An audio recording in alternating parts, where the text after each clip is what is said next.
वंदे मातरम, वंदे मातरम। नैतिक समर्थन देने के लिए यहाँ कल से ही लगातार आ रहे हैं। थोड़ा और इसमें अगर हम लोग जोर लगाएं इनके समर्थन में।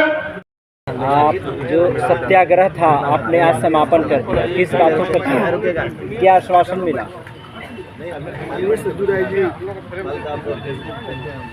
का मैं आभार व्यक्त करता हूँ जिन्होंने बिना किसी सूचना या आमंत्रण के स्वतः संज्ञान लेकर और बिना हम लोगों से कोई बात किए सरकार के पास पहल की।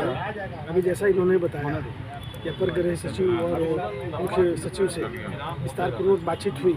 बातचीत का पूरा सारांश इन्होंने स्पष्ट अपने संबोधन में भी बताया और आप लोगों को भी बताया, और अभी स्पीकर ऑन करके हम लोगों से भी बात करी जाती है।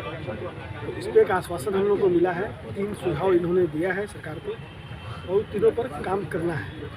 तो इनके उसी सुझाव पर और सरकार के आश्वासन पर हम लोग आज इस दूसरे चरण के इस आंदोलन को यहाँ विराम दे रहे हैं। ऐसा नहीं है कि ये विषय खत्म हो गया या आगे हम इस पर आंदोलन नहीं करेंगे।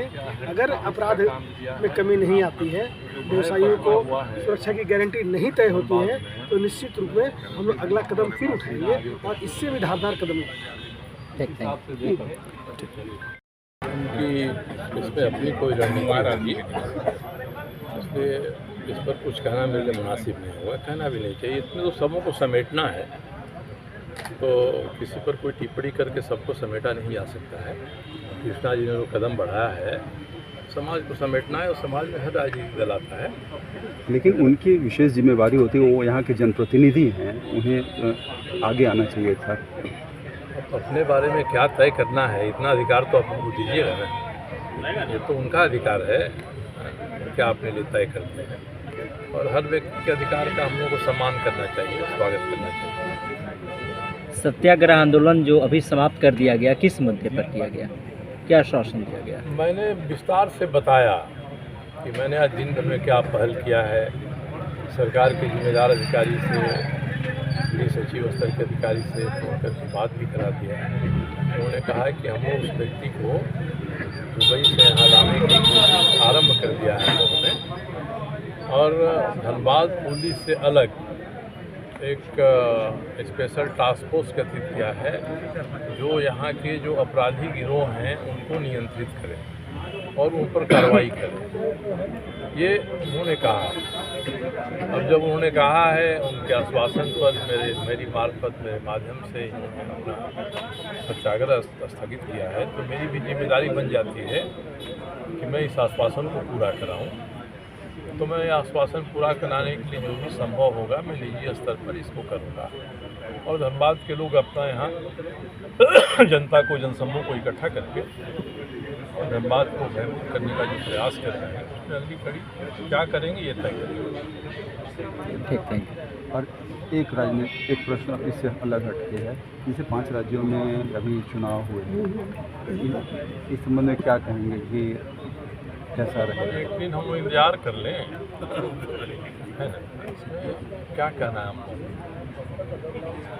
उलटफेर हो जाता है, हर चीज़ अनुमान ही होता है, तो इतना संयम अब यहाँ के राजनीतिक दलों को भी रखना चाहिए कि एग्जैक्ट पोल आने के पहले एग्जिट पोल पर अपनी प्रतिक्रियाएं न व्यक्त करें।